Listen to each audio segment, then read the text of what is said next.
side. The soldier spoke again. "Is there no one else who lives here?" He thrust out his round belly even more and took a step closer to Nina. As he did so, the spider crept into his path. Any second now, his boot would squish it. I gasped, and the soldier stopped in his tracks, turning his head to look at me. I ran a shaky hand through my short hair and then shoved my trembling fist into the pocket of my skirt. The soldier stared. I lowered my eyes. My star pressed against my chest. The soldier came toward me. The spider kept walking. Chapter 1. 6 months earlier. It was a cold day in February when Nina came to live with us. The snow had fallen so hard overnight that school was canceled. We didn't get many breaks from school, so I looked forward to a day off and the chance to play with my little sisters in the backyard. I was 12 years old, but people always told me I looked and acted older. Maybe it was my serious expression or the way I listened when grown-ups talked. Or maybe it was having younger siblings to help care for. Mama said it was as if my mind was at least 16 when my body was still a younger girl. I liked that. Liked the thought that I was more mature than I looked. It meant that people often treated me as if I were an adult, and I liked that too. Mama had been telling us for some time that we needed a housekeeper, practically since Papa had died a year earlier. He had been a literature teacher at the local high school.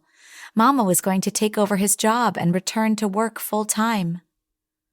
"The savings that your papa put aside won't last for much longer. I'm lucky to get the work," she said. It was true. She hadn't been a teacher for many years, but it meant that she would be away from the house all day. That was why we needed a housekeeper.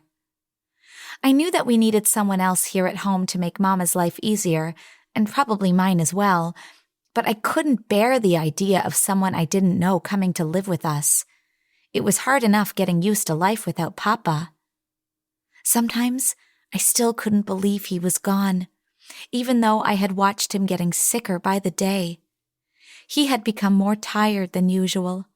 I would catch him slumped over at the kitchen table, his fists clenched. But when I asked what was wrong, he would always tell me it was nothing serious. "Just the usual small pain here," he would say, pointing to his chest. Then he'd smile and ask me to make tea. Mama admitted to me that Papa's heart was weak. She said that we shouldn't burden him too much with our concerns because that would only make his heart weaker. So I never told him how worried I was about his health.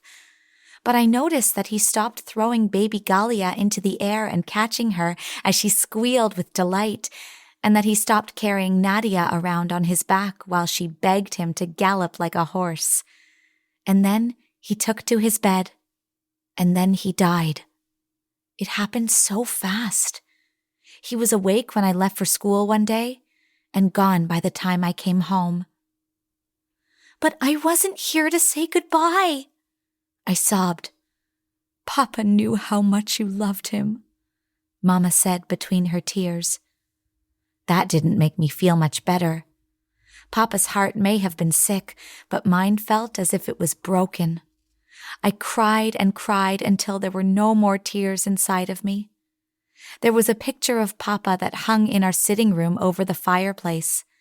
I looked at it now, wishing once more that he was still with us.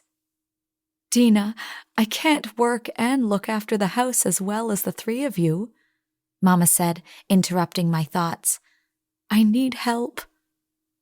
I carried the plates to the sink, avoiding Mama's eyes. "I can help," I protested, as I always did. "I don't need anyone to look after me, and I can take care of my sisters."